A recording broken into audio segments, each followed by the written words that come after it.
안녕하십니까, 신강호 변호사입니다. 네, 오늘 서울에 일이 있어서 간만에 서울 스튜디오에서 이제 촬영을 하게 됐는데, 제가 오늘 새벽 3시에 일어나가지고 제정신이 아닙니다 지금. 그래서 촬영도 좀 가벼운 걸로 하려 했는데, 최근에 이제 저한테 기자분이 그냥 임의로 전화 와서, 모르는 분이 경찰 출신 변호사 보안 수사권은 뭐 어떻게 생각하냐, 검경 수사권 조정에 대해 어떻게 생각하냐, 이런 질문들을 하시더라고요. 그리고 최근에 제가 찍었던 조금 이제 경찰에 대한 비판적인 내용을 보시고 또 메일이나 이런 걸로 질문을 주시는 분도 많아요. 그래서 제가 원래 이제 저번에 찍고 나서 더 이상 검찰개혁은 언급 안 하려고 했거든요. 왜냐면 제 돈 내고 찍는데 자꾸 검찰개혁 얘기를 하는 것도 웃기잖아요. 그래서 이제 안 할래 했는데, 제가 생각하는 조금 이상적인 경찰 수사는 어떤 건지를 한번 요약해서 요걸 끝으로 이제 총정리를 한번 해보면 좋을 것 같습니다.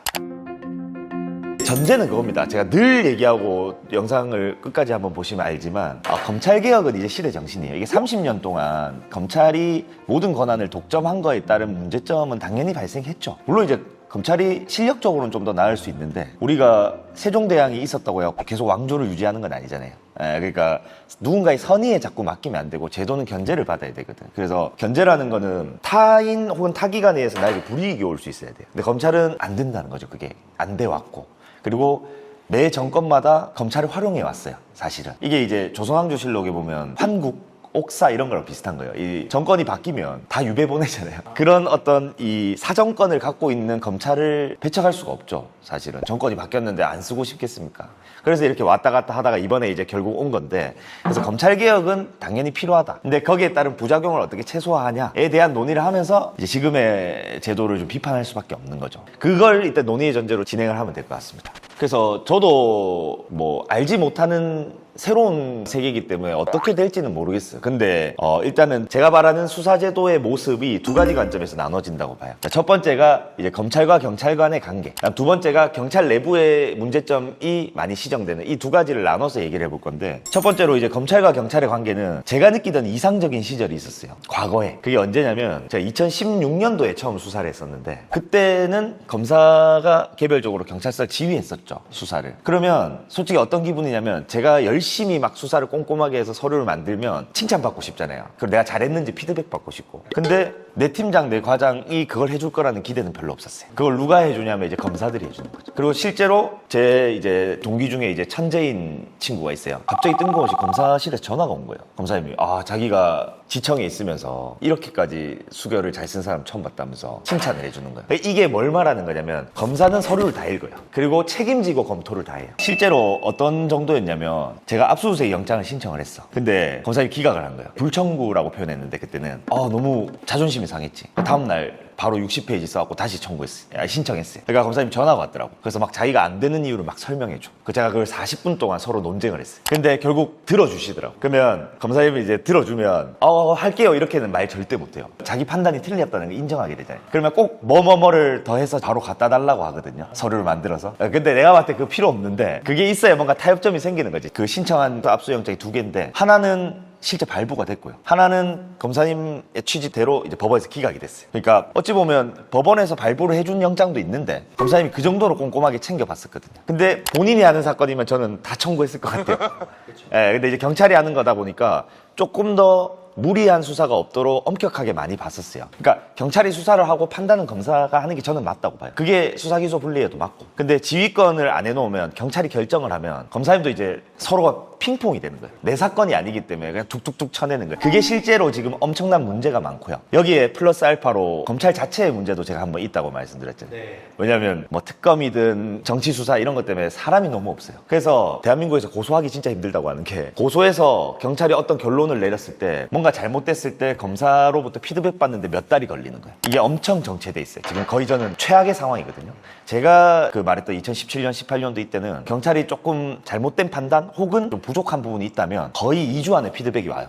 그걸 이제 재지휘라고 하거든요. 그러면 그 내용이 그렇게 틀린 적이 별로 없어요, 제가 느끼기에. 그래서 이렇게 이상적인 견제가 이루어지고 있었어요, 실제로. 그게 형사부 검사랑 일반 경찰서 경찰 관계에선 그렇죠. 그러면 뭐 혹자는 그럼 과거가 더 좋으면 왜 바꿨냐, 그렇게 얘기할 수 있는데, 제가 말하는 건 수사 지휘권 지휘권이고 그때 한번 나눠서 설명드렸는데 검찰의 가장 큰 문제는 직접 수사권이랑 영장 청구권이 독점돼 있는 거예요. 그러니까 검찰이 직접 수사하고 직접 기소하면 경찰이 해온 수사를 점검하는 것보다 훨씬 더 자기 주관적인 관점이 많이 들어가는 거죠. 그래서 수사 기소가 분리가 돼야 된다는 지점이거든요. 저는 이게 완전히 독일식인데 검사가 헤드를 하되 손발을 없애는 게 맞다고 봐요. 그게 지휘권을 유지하고 직접 수사를 못하게 만드는. 지휘권이 있다면 사실 지금 보안 수사권 문제도 안 나온다 보거든요. 근데 이게 경찰이 종결을 하고 독립된 기관으로 가버리니까 검사가 보안을 하라 해도 안 해버릴 때 제재가 없는 거예요. 그래서 저는 뭐 이따가 얘기하지만 보안 수사권도 일부 필요하다고 보는 입장이고, 아니면 보안 수사를 요구할 수 있는 권한이 굉장히 강하게 적용돼야 되지 않을까. 결론적으로 수사지휘권이 있으면 좋은데 이제는 돌이킬 수는 없으니까 보안 수사 요구권을 통해서 거의 지휘권에 준하도록, 플러스 알파로 검찰도 핑퐁 못하도록, 보안 수사를 요구해도 자기 사건으로 남도록 책임을 지도록 만들면 좀 보완이 되지 않을까, 그런 생각입니다. 자, 그럼 이제 또 하나가 전 조금 항상 꿈꾸는 게, 경찰도 조금 내부적으로 더 발전하면 좋죠. 물론 외부기관에 의한 견제도 받아야 되지만 길게 얘기는 안 할게요. 이미 한번 유튜브로 구체적으로 얘기했으니까. 근데 진짜 요약해서 두 가지를 설명하면, 옛날에 비해서 경찰 수사관들이 역량이 부족하냐, 그러진 않다고 봐요. 저는 개개 수사관들의 역량은 점점 더 좋아지고 있다고 봐요. 근데 결국에 지금 개개 수사관의 문제가 아니고 내부 지휘 체계가 확립이 안 돼 있는 거예요. 간단하게 얘기하면 팀장 과장이 수준이 안 높은 거예요. 근데 팀장 과장이 직접 수사를 하라는 게 아니고 검사처럼 수사를 내부적으로 지휘할 수 있으면 더 이상 어떤 그런 문제들이 안 나오겠죠. 근데 지금처럼 연차만 차서 승진한다고 해갖고 팀장 과장들이 그 역량을 해낼 수 있을 거라는 거는 보기 어렵고요. 실제로 과거 경험칙상으로도 그래 왔잖아요. 그렇기 때문에 제가 항상 얘기하는 거는 수사 역량이랑 수사 지휘 역량을 구분해야 돼요. 수사 역량이라는 건 여러 가지가 있죠. 뭐 증거도 수집해야 되고, 조사도 해야 되고, 첩보도 수집해야 되고, 설득도 해야 되고, 여러 가지가 많아요. 이제 지휘 역량은 뭐냐면, 이 여러 사람들이 해온 수사 과정을 법리나 이런 판단에 있어서 서류를 검토할 수 있는 능력이라고 보거든요. 그거를 검사님들이 잘 했죠, 이때까지. 그거를 내부 팀과장이 해야 되는데, 이거는 제가 늘 얘기했지만 수사 30년 했다고 잘하는 게 아니에요. 그렇기 때문에 이걸 하려면 팀장 과장 루트를 따로 만들어야 되는 거예요. 그러니까 팀장이 되기 위한 교육과정과 시험이 따로 있어야 된다고 봐요. 그게 젊든 늘든 와서 그 사람들은 평가받고, 좀 잘못하면 바로 다시 팀원으로 격하되고, 이렇게 이제 피드백을 계속 받을 수 있는, 그걸 견딜 수 있는 사람들이 와야지, 아, 나 30년 했어요, 아니면 그냥 나 계급이 경감이라서 왔다, 이런 거는 발전하지 못해요. 그거는 이미 몇십 년 동안 증명이 됐잖아요. 그래서 팀장 과장을 루트를 따로 만들어서 여기에 올 수 있는 유인책을 주되, 이 인력풀 관리는 되게 엄격하게 언제든 변동이 있을 수 있도록 이렇게 해야만 조직이 되는 거예요, 제 생각에. 그렇게 안 하는 조직 없잖아요. 의사 간호사, 그러니까 루트를 달리하는 거는 무조건 있는 거거든요. 그래서 그런 식으로 지금부터라도 시작해서 운영을 해야 저는 내부지휘 체계가 확립되고 빨리 발전할 수 있을 거라고 생각해요. 그리고 이제 두 번째는 경찰 내에서 수사과, 형사과가 선호부서가 돼야 돼요. 지금은 뭐 신임 경찰관들부터 그렇게 얘기한다잖아요. 지금 거기 가면 죽는다, 경과 따지 마라. 그러니까 지금 환경이 되게 안 좋아요. 그거는 뭐 그때도 말했듯이 인력 문제도 있고, 그 다음에 수사 외적인 행정 업무나 각종 동원들도 많고요. 제가 봤을 때는 동기부여가 잘 안 되는 거예요. 오로지 수사만 열심히 해서 경력을 쌓아왔던 사람이 더 대접받지 못하는 느낌을 받는 거예요. 이거는 조직이 망할 때 나오는 조직의 병폐죠, 보통. 나라가 망할 때 나오는 병폐. 그러니까 사람들이 다른 루트를 찾기 시작하는 거예요. 차라리 어디 내근 부서에 인원 없는 데서 금평 받아가면서 시험 승진해가지고 경위까지 올려놓고 수사과로 오는 거예요. 수사과에서는 올라가기가 어렵죠. 그러니까 수사과에서 10년 동안 열심히 일해서 경사가 된 사람은 그냥 계속 사건만 처리하고 있는 거예요. 그래서 경사가 됐는데 위에 경사가 4명, 5명 있는 거예요. 그러면 애초에 승진을 생각도 못 해요. 그러면 나 이거 왜 계속하지? 다시는 수사는 쳐다도 안 본다. 인재 한 명 날아가는 거지. 저는 댓글을 보시잖아요. 네. 아마 보셨을 것 같아요. 잘 안 봐요. 어쨌든 요즘 욕이 많아가지고. 댓글이 하나 있었는데, 수사 기소의 분리원칙에 관한 그런 봤어요. 보셨어요? 그거 따로 저한테 메일도 주셨어요. 답해달라고. 자기가 요즘 이거 공부하고 있는데, 그 제가 나중에 영상으로 찍어드릴게요 하고 그냥 답장했는데, 이번 기회에 한번 하면 좋죠. 이건 질문의 수준도 굉장히 높은 거. 높더라고요. 네. 저도 많이 고민했던 부분이고. 그거 한번 보면서 할까요, 그러면? 네. 1번, 특검은 수사권과 기소권을 모두 보유하고 있는데 이건 모순이 아닌지. 모순이죠. 이것 때문에 실제로 울산에서 제가 좋아하는 고등학교, 대학교 선배가 지금 검사를 하고 있거든요. 경찰대 졸업해가지고. 술 먹다가 이것 때문에 진짜 논쟁을 심하게 한 적이 있어요.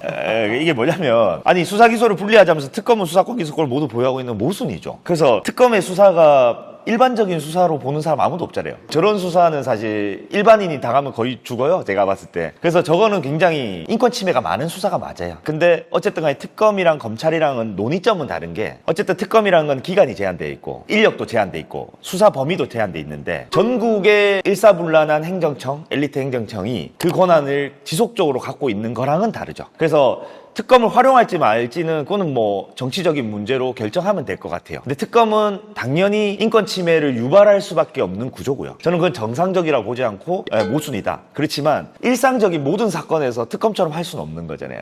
그래서 그거는 논의는 분리해야 된다는 거죠. 그래서 뭐 특검을 지지하고 그러진 않아요. 그 2번, 검사에게 수사를 하지 못하게 하고 전적으로 경찰에게 수사를 하게 하는데 특검의 구성원의 대다수를 검사로 채우는 건 모순이 아니지. 특검에서 나오셨나 이분?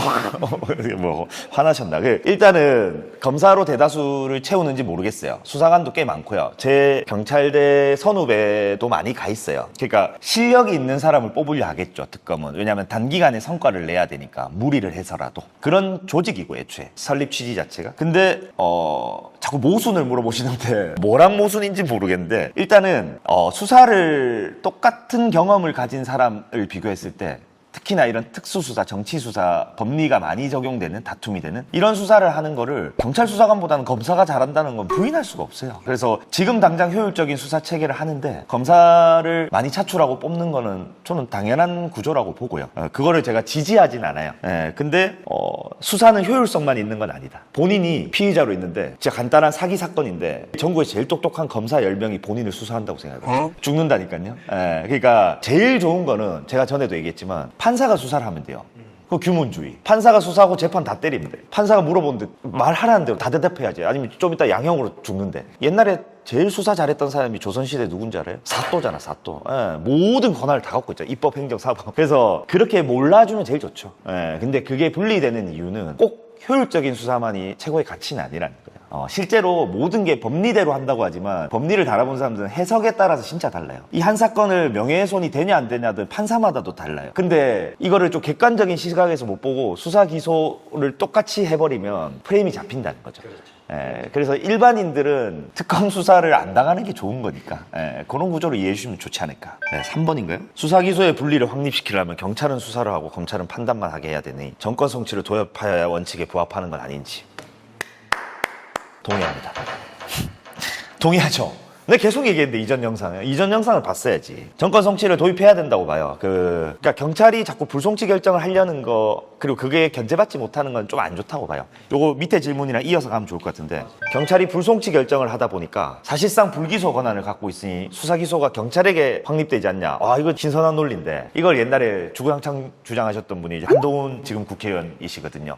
근데 조금 다르죠. 왜냐하면 경찰이 기소권을 행사하진 않아요. 그리고 경찰이 불송치했을 때 이거에 대한 견제 장치가 있어요. 이의 신청을 하면 송치를 하게 되고, 그리고 불송치가 잘못됐다면 경찰이 다시 재수사를 할 수 있죠. 이게 작동하지 않는 이유는 아까 말했듯이 검찰이 내 사건이라고 생각 안 하는 것도 있고, 지금 사건이 너무 많아서 비대응을 못 하고 있는 문제가 있는데, 그래서 불기소권을 사실상 갖고 있다는 거는 타당하진 않아요. 근데 어떤 문제의식인지는 알겠고, 그래서 저는 뭐 정권 송치나 이게 다 한 번에 이루어지는 게, 그냥 수사 지휘를 검찰이 하면 돼요. 경찰이 수사해놓고 다 검찰이 보내서 검찰이 판단만 한다면 뭐 과도기에선 적절한 권한 배분이라 생각해요. 근데 이미 이렇게 됐다면, 아까도 말했듯이 구분이 돼버렸잖아요. 그러면 경찰이 결정을 했다면 이거에 대해서 사후적으로 검사가 강한 권한으로 피드백, 본인 책임을 회피하지 못하도록 만들어 놓고, 이걸 이행하지 않았을 때 어떤 경찰에게 불이익이 갈 수 있는 그런 제도를 구성하는 건 굉장히 중요하다고 보죠. 너무 좋은 지적이셔서 저도 똑같은 생각입니다. 4번 그대로 답이 된 것 같아요. 보안 수사권을 저는 과도기에서 폐지하지 않았으면 좋겠다는 거예요. 그러면 넌 어떻게 했으면 좋겠냐? 저는 원래도 세모였는 게, 보안 수사권을 잘 구성하면 돼요. 그러니까 걱정되는 건 이거잖아요. 옛날에 이게 이제 검찰의 업보라고 하는 게, 한동훈 법무부 장관님께서, 저는 뭐 좋아하는 분이긴 한데, 어쨌든 국회가 법을 바꿨는데 등이라는 숫자 하나로 대통령령으로 국회 법을 그대로 완전히 무력화시켜 버렸어요. 그러다 보니까 보안 수사권이라는 조금의 권한을 줘도 다시 키울 거라는 이제 우려가 있죠. 이거는 한쪽만 잘못한 게 아니에요. 검찰도 선을 많이 넘었었죠. 그게 반작용으로 온 겁니다. 그래서 신뢰를 못 하는 거예요. 근데 근데 제도는 그래도 촘촘하게 만들면 보안 수사권을 뭐 기간을 제한할 수도 있고, 그 다음에 검찰 수사관 인력을 적게 줄 수도 있고, 그리고 경찰이 이렇게 송치를 보냈는데 새로운 죄명이나 혹은 새로운 피의자를 입건하지는 못하도록 한다면 어느 정도 제한을 가한다면 보안 수사권 필요해요. 왜냐면 이게 그래도 피해자가 고소했는데 처벌받는데 또 핑퐁되고 이거보다는 일단 과도기에서는 검사님들이 이건 도저히 너무 부족하다 했을 때 본인들이 그냥 간단한 건 툭툭 쳐낼 수 있는 이 정도의 권한을 남겨놓는 게 저는 부작용이 적을 거라고 봐요. 그래서 제가 보안수사권은 세모라고 한 건데 사실은 보안수사권의 존치를 좀 동의하는 편이죠. 근데 만약 그럼에도 보안수사권을 폐지한다? 그럼 보안수사 요구권이 수사 지휘권만큼 강한 피드백을 할 수 있는 게 돼야 된다. 이거 PD님이 댓글 단 거 아니죠? 나랑 생각이 너무 많이 비슷한데? 그다음에 5번에 외국에서는 사와 같은 이유로 검사의 송치 거부권을 도입한 사례도 있는데 이에 관해 어떤 의견인지 처음 들어보네요. 송치 거부권이 왜 필요한 건지 모르겠어요. 제발요. 경찰이 송치를 했어요. 근데 검사가 왜 거부를 하지? 증거가 부족하다 싶으면 불기소를 하면 되는 거고요. 증거가 좀 더 필요하다 싶으면 보안수사 요구를 하면 돼요. 근데 돌아가 이거를 할 이유는 그건 제가 잘 이해를 못했으니까 필요하다면 댓글 한번 더 달아주시고 도움이 되셨을지 모르겠네요. 네, 오늘 진짜 잠을 거의 못 자가지고 두서없이 얘기했는데 진짜 웃기더라고요. 원래 앞에 댓글에는 어디 경찰이 검찰이랑 하냐면서 막 댓글의 온도가 너무 달랐어. 최근에 뭐 그런 얘기 있더라고. 뭐 너가 검찰 개혁에 대해 고민이라도 해봤냐, 촛불이라도 한번 들어봤냐 이러는 거예요. 그래서 촛불은 중학교 수련회 이후로 한 번도 안 들어봤는데 검찰 개혁은 제가 그래도 대학교 입학하고 2010년도부터 논문이나 책이나 찾아가서 누구보다 많이 했고 실제로 실무도 많이 했죠. 실무를 하면서 또 이론적인 것만 갖고 있을 때보다 생각이 많이 바뀌기도 했고. 근데 어쨌든 간에 지금 가장 큰 문제는 정확한 쟁점이 아닌 걸 계속 엮어서 언론을 내는 언론 과잉이 좀 있는 것 같고, 지금 보안수사권 폐지나 검찰개혁을 완수하자고 주장하는 분들도 뭔가 제가 느끼기에는 명확한 비전을 제시를 못 해주는 것 같아요. 그냥 뭔지 모르고 싸우고 있는 느낌? 저도 그랬고. 근데 이제 제가 생각하는 이상적인 거는 직접 수사를 검사가 못한다고 치면 이제 경찰에 대한 통제는 과도기에서 좀 더 강해야 되고, 거기서 일부 조금 효율을 위해서, 피해자를 위해서, 범죄자를 처벌하기 위해서 조금 효율성을 위한 보안수사권 핑퐁을 막기 위한 그 정도는 좀 존치됐으면 좋겠다는 게 제 결론이고, 이제 더 이상 이걸 찍지 않겠습니다. 그리고 그런 말도 있더라고. 자꾸 뭐 이런 거 해가지고 뭐 조회수 파리하냐는데 제가 이걸 왜 조회수 파리합니까? 아니 뭐 자극적인 거 얼마나 많은데. 그래서 아무튼 그동안 제 개인적인 검찰개혁에 대한 의견을 많이 좋아해 주셔서 감사합니다. 여기서 끝내겠습니다.